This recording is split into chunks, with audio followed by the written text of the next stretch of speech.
Bonjour à tous et bienvenue dans cette nouvelle édition du 7-8 l'Hebdo, une émission pour revenir sur l'actualité départementale de la semaine. Voici les titres de ce vendredi 23 juin.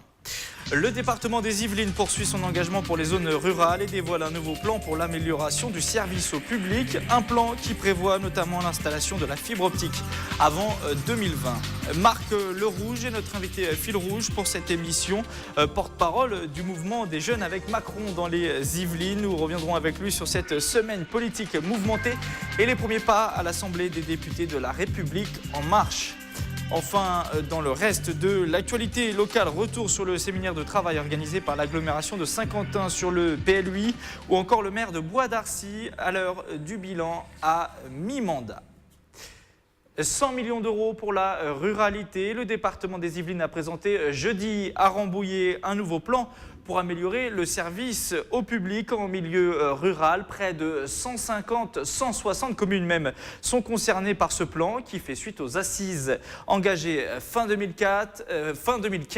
Les précisions avec ce reportage de Charlie Nurel. Fibre optique, santé, éducation ou encore patrimoine, l'engagement du département pour les zones rurales se veut ambitieux avec le déploiement de la fibre optique avant 3 ans, un deuxième bus PMI ou encore le soutien financier pour lutter contre les déserts médicaux. Des engagements pour répondre aux angoisses des habitants des zones rurales, inquiets notamment de la fusion envisagée avec le département des Hauts-de-Seine et qui consacre aussi le rôle majeur de la ville de Rambouillet. Rambouillet va devenir la capitale de la ruralité. On regroupe les 2 territoires d'action départementale dédiés à la ruralité et on les installe à Rambouillet. Et nous aurons naturellement des antennes à Houdan et dans le Bonnier-Roi qui sont très éloignées de Rambouillet.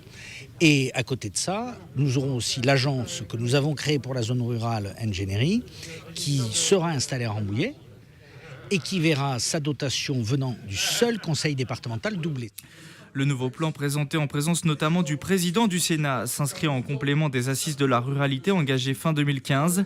Parmi les autres propositions exposées, le développement des services au public dans les gares rurales. La question de la mobilité est très importante.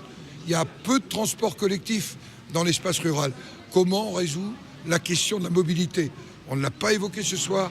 C'est un sujet difficile à traiter, extrêmement onéreux, et c'est un sujet indispensable. Le plan pour l'amélioration du service au public sera voté avant la fin de l'année. Au total, d'ici 2021, le département des Yvelines promet d'engager 100 millions d'euros pour la ruralité. Elle trône tout en haut du Théâtre National de Saint-Quentin en Yvelines. L'agglomération vient d'installer ses couleurs et son logo sur l'établissement culturel. Une identité visible grâce à cette nouvelle enseigne de 40 mètres carrés installée sur la façade et qui, je cite, correspond à une marque de soutien fort et de l'engagement de l'agglomération pour la culture. Vous en voyez quelques images. On passe tout de suite à l'actualité de la semaine.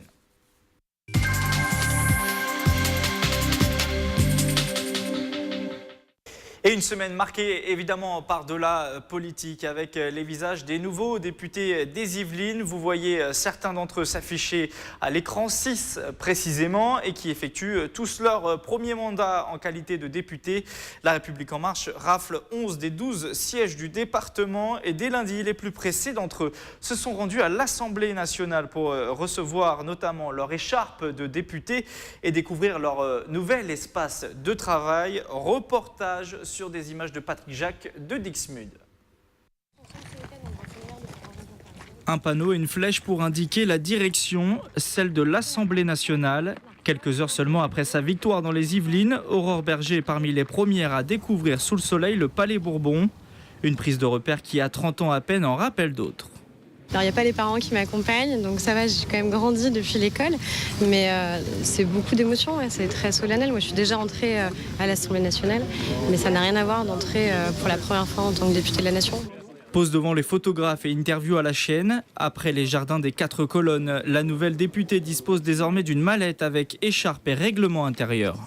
Voilà. Vous allez devoir le lire. Ah bah, intérêt, oui, surtout. Et le respecter. Et le respecter, parce que c'est pas toujours le cas. Et puis... Dernière étape de la visite, l'hémicycle.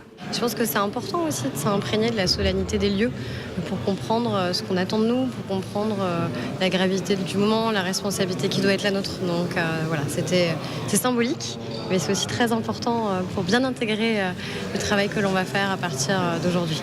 En tout, ils sont 400 à découvrir l'Assemblée nationale cette semaine. Parmi eux, Nadia et Béatrice Piron de La République En Marche, députés de la 11e et 3e circonscription des Yvelines. Pour les élus de la majorité présidentielle, l'apprentissage se poursuivra ce week-end avec un séminaire de travail prévu à Paris. Et on va évoquer cette actualité de la semaine avec notre invité du jour, Marc Le Rouge. Bonsoir. Bonsoir. Vous êtes le porte-parole des jeunes avec Macron dans les Yvelines. Vous étiez aussi engagé dans cette campagne des élections législatives et notamment auprès de Béatrice Piron, par exemple, dans la 3e circonscription. Comment s'est passée cette première semaine, ces premiers pas à l'Assemblée nationale? Vous avez eu des retours? Ça s'est bien passé pour les nouveaux députés? Écoutez, ça s'est plutôt bien passé. Ils ont pris leur marque. Ils sont allés voir, visiter leur futur lieu de travail, leur futur bureau. C'est toujours impressionnant quand on n'est pas habitué aux ordres de la République de se rendre compte dans quel milieu ils vont devoir évoluer pendant 5 ans. Donc, a priori, tout s'est bien passé. Il va y avoir un séminaire de travail, comme vous le disiez. Oui. Donc, voilà. Au travail. Alors, séminaire de travail, pour précision, qu'est-ce que ça veut dire concrètement? Que vont faire ces 308 nouveaux députés de La République En Marche? Enfin, ils ne sont pas tous nouveaux, mais sous l'étiquette de La République En Marche, en tout cas, ils le sont. Qu'est-ce qui est prévu? C'est un petit peu une rentrée des classes. C'est-à-dire que certains d'entre eux sont des députés qui sont aguerris, qui étaient déjà élus, mais la plupart n'a jamais connu ce mandat. Donc il va falloir leur apprendre un certain nombre de choses, un certain nombre de réflexes. C'est comme tous les métiers. Quand on rentre dans une entreprise, quand on rentre quelque part, eh bien on apprend un métier. Il va falloir le faire, il va falloir connaître les codes, parce que le travail va commencer très vite. La session parlementaire commence la semaine prochaine, et il va falloir être efficace et immédiatement. Oui, avec des textes notamment sur la moralisation de la vie politique ou autre. L'objectif, c'est aussi de créer une cohésion, que les gens apprennent à se connaître. La cohésion, on l'a créée pendant la campagne. La cohésion, on l'a créée pendant la campagne d'Emmanuel Macron, qui a commencé il y a à peu près 1 an. Dans les comités locaux, au niveau des circonscriptions, des départements, ils ont appris à travailler ensemble. Et puis on se revoyait souvent, malgré le fait qu'on venait tous d'un coin de département. Parfois même, on se retrouvait à des meetings, et là, on se retrouvait à beaucoup plus. Et puis, il y a eu ensuite la campagne législative et on a essayé de faire une campagne où tous les candidats se formaient les uns les autres, se donnaient des bons plans, des choses intéressantes à faire, à mettre en place. Donc après oui, on connaît pas les 308. Je ne suis pas certain que le groupe des socialistes ou le groupe des républicains se connaissaient tous parfaitement par cœur.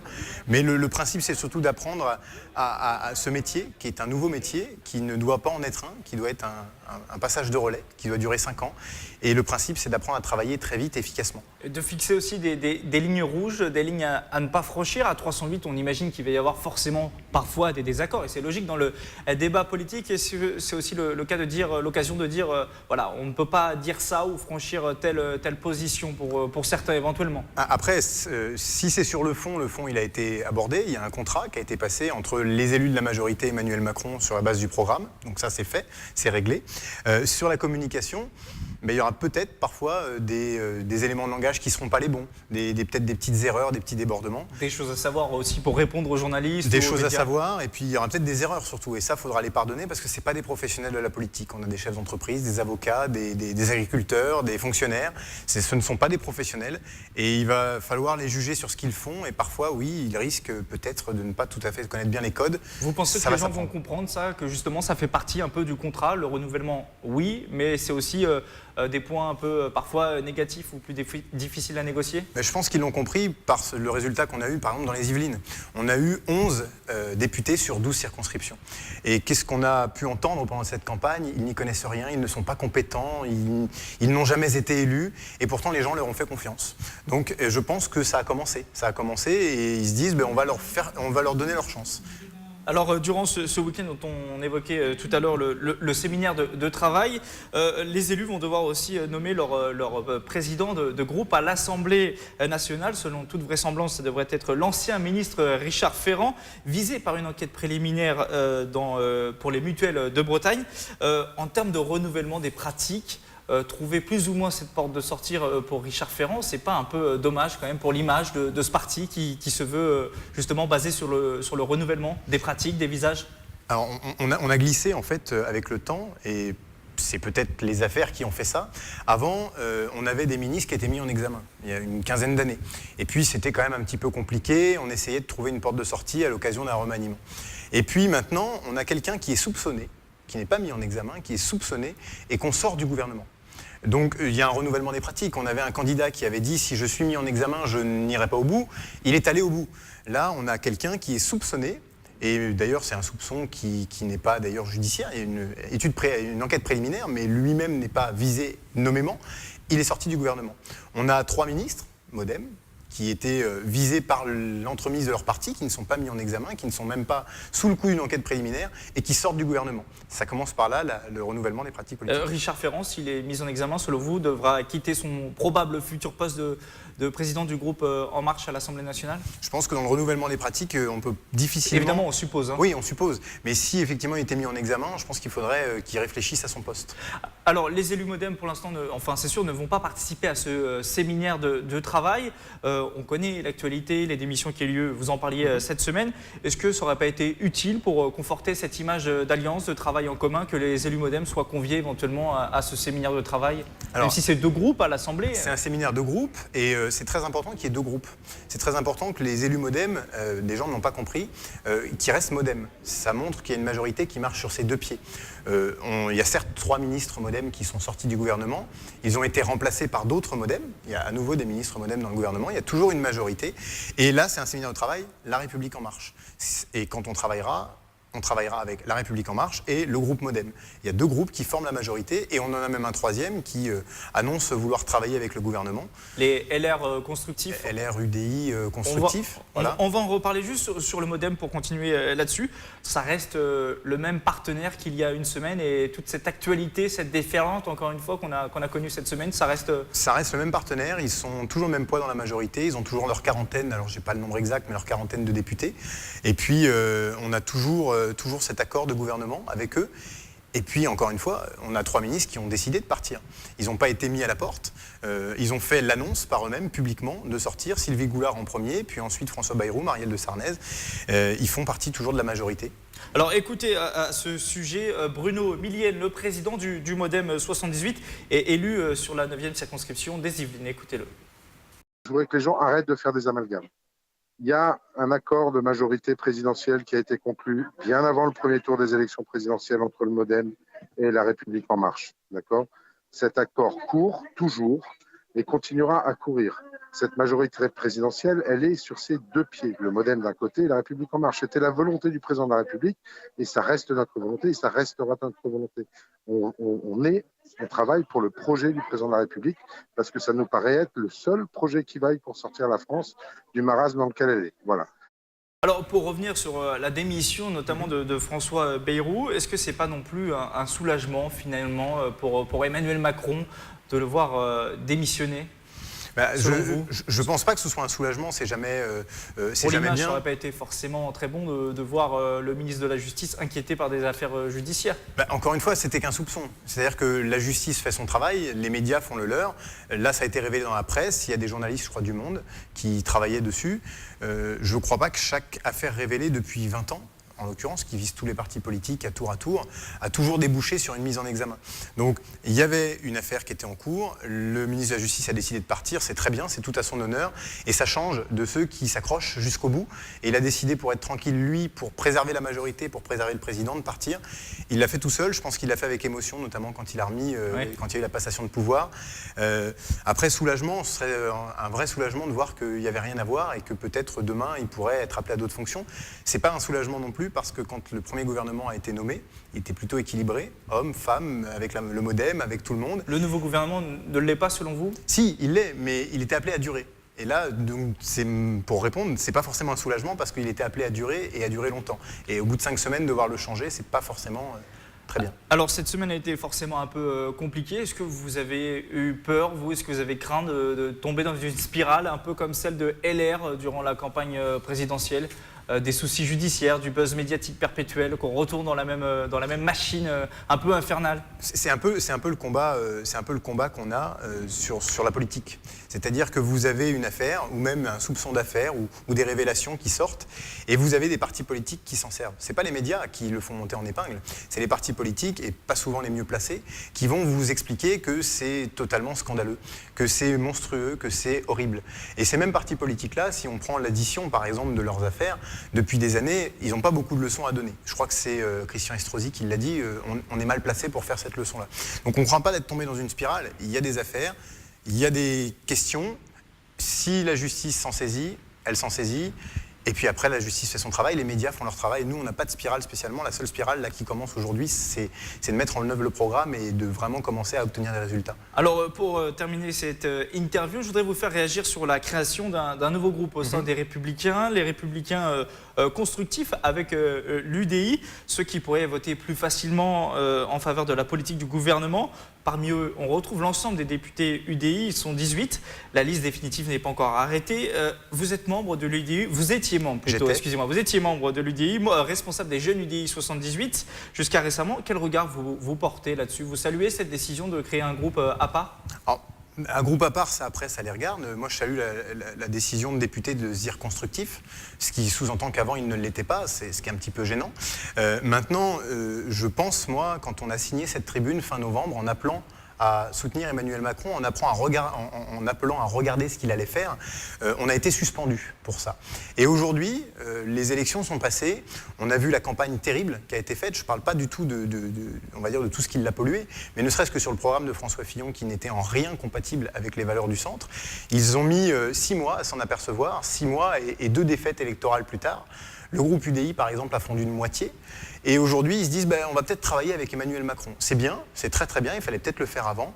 Et aujourd'hui, voilà. Vous pensez qu'un jour, l'UDI va complètement basculer et peut-être rentrer dans la majorité présidentielle? Vous pensez que ce parti-là a vocation plutôt à travailler demain avec La République En Marche qu'avec les Républicains? Je pense que il y a un début de bascule, va-t-il continuer? Je pense que s'ils suivent l'acte fondateur de l'UDI, ça fait bien longtemps qu'ils auraient dû être dans la majorité d'Emmanuel Macron. Maintenant, s'ils veulent le faire au cours du mandat, écoutez, c'est très bien. On est ouverts à tout le monde. Toutes les personnes qui veulent mettre en œuvre le plan de transformation et essayer de changer les choses dans notre pays, on accueille tout le monde.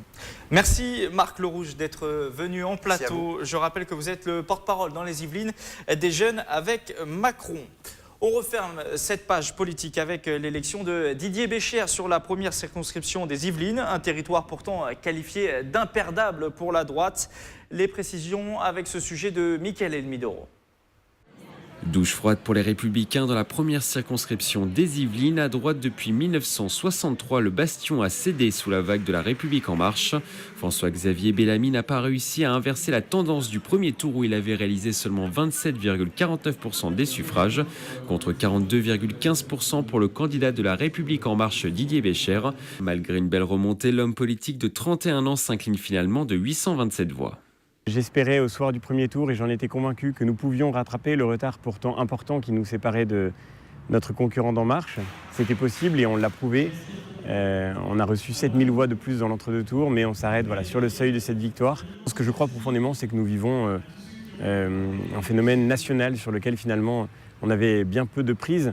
Il suffit de constater les autres scores des Yvelines et de voir que on fait l'un des meilleurs scores de toutes les Yvelines aujourd'hui, et c'est vraiment une fierté. La défaite de François-Xavier Bellamy est également un coup dur pour le député DVD sortant François de Mazières. Mais le maire de Versailles, qui avait remporté la circonscription en 2012 avec 56% des voix, est prêt à travailler et à conseiller le nouveau député. Je lui ai proposé tout à l'heure qu'on se voit rapidement pour lui dire les dossiers qui me semblent importants de suivre en tant que parlementaire. C'est évident, et il n'y a aucune raison, à partir du moment où les électeurs ont décidé qu'il était le député de la première circonscription des Yvelines, qu'on ne travaille pas avec lui et qu'on travaille de façon la plus positive pour cette belle circonscription. Après l'annonce officielle, dans sa permanence de campagne Place Charot à Versailles, Didier Béchère analyse avec ses soutiens les scores dans les différentes communes. Dans le détail, le candidat l'emporte de 27 points à Montigny-le-Bretonneux et de 41 points à Guyancourt. À Versailles, c'est François-Xavier Bellamy qui l'emporte. Il totalise plus de 60,29% des suffrages. Je ne pensais pas honnêtement que Versailles remonterait autant par rapport à la semaine dernière, mais d'un autre côté, la semaine dernière, c'était vraiment une surprise d'être au coude à coude sur Versailles, donc je pense qu'il y avait beaucoup de gens qui n'avaient pas voté la semaine dernière. Donc très bien pour mon concurrent d'avoir remonté pour lui à Versailles, comme ça partage un peu la peine avec lui. Après avoir savouré sa victoire dans sa permanence, Didier Béchère se remettra en marche dès ce mercredi pour ses premiers pas à l'Assemblée nationale. Dans le reste de l'actualité locale, cette semaine à Saint-Quentin en Yvelines, la mise en place du plan local d'urbanisme intercommunal se poursuit avec une nouvelle problématique à régler, l'arrivée de 5 nouvelles communes l'an passé.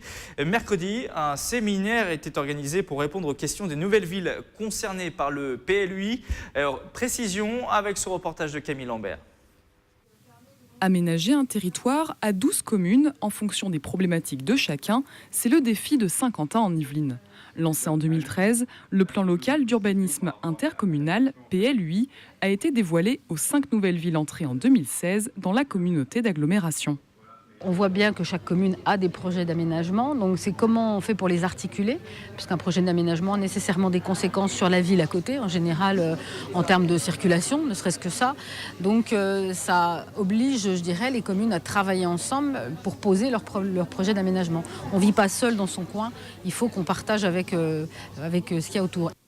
Coignières, Les Clés-sous-Bois, Maurepas, Plaisir et Villepreux ont participé à un séminaire pour comprendre les enjeux de ce PLUI. Quelles zones seront urbanisées, quels logements seront construits et quels espaces verts seront préservés, voilà quelques problématiques abordées. J'ai choisi de venir à ce séminaire parce que fait, la commune de Coignières est en cours d'élaboration de son plan local d'urbanisme. Et donc, être ici, ça permet d'en savoir plus sur les plans locaux d'urbanisme et à terme, les plans locaux d'urbanisme intercommunaux.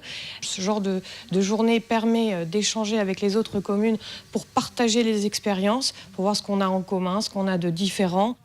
Une cinquantaine d'élus et d'agents des 12 communes de Saint-Quentin en Yvelines étaient présents. Un premier séminaire qui pourrait être suivi d'autres rencontres du même type. 2014-2017, l'heure est au bilan de mi-mandat pour les maires des différentes communes de Saint-Quentin en Yvelines et à Bois d'Arcy.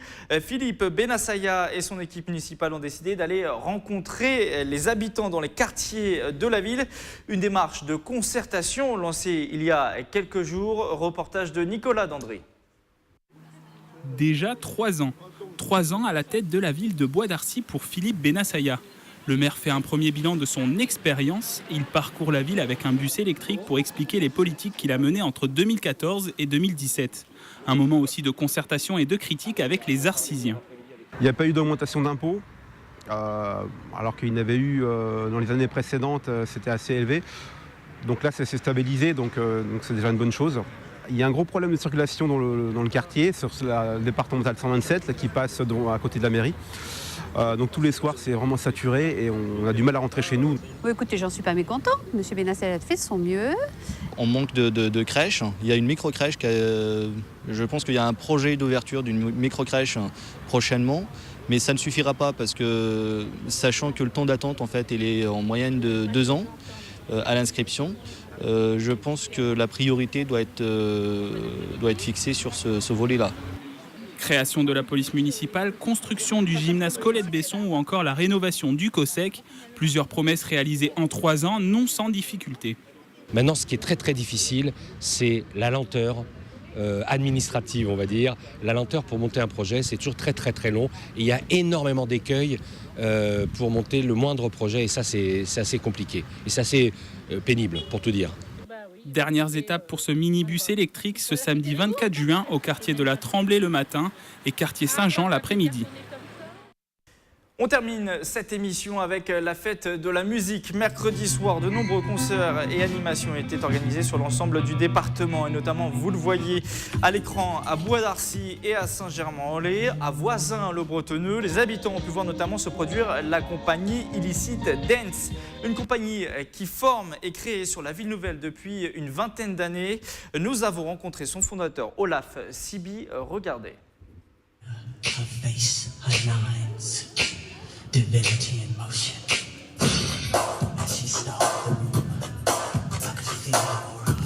Emric, 12 ans, est la nouvelle recrue d'Illicit Dance. La compagnie saint-quentinoise fait danser tous les âges depuis 1995. Son fondateur, c'est lui, Olaf Siby. illicite vraiment au départ, donc il y a 22 ans quand j'ai quitté Black Blamber et que j'ai pris la décision de monter cette structure. Mon objectif était d'avoir une structure un peu intermédiaire. Je trouvais que pour arriver dans le milieu professionnel, il y avait un pas immense. On devait quitter la banlieue, arriver sur Paris, connaître personne. Donc je me suis dit, je vais mettre une structure en place qui va pouvoir former professionnellement les jeunes qui ont envie de devenir professionnels et leur apporter une vraie rigueur, une vraie discipline.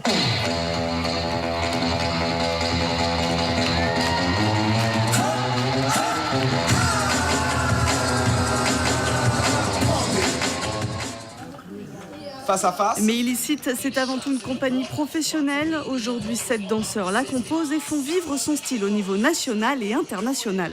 Il y a une des chorégraphes qui travaille avec moi, Adeline, qui est la chorégraphe de la compagnie professionnelle, qui a brillé sur plusieurs plateaux télé et qui a été aussi une danseuse sélectionnée pour faire la publicité avec Beyoncé pour L'Oréal. Il y avait 3 danseuses dessus et Adeline était dessus. Donc une grande fierté pour moi.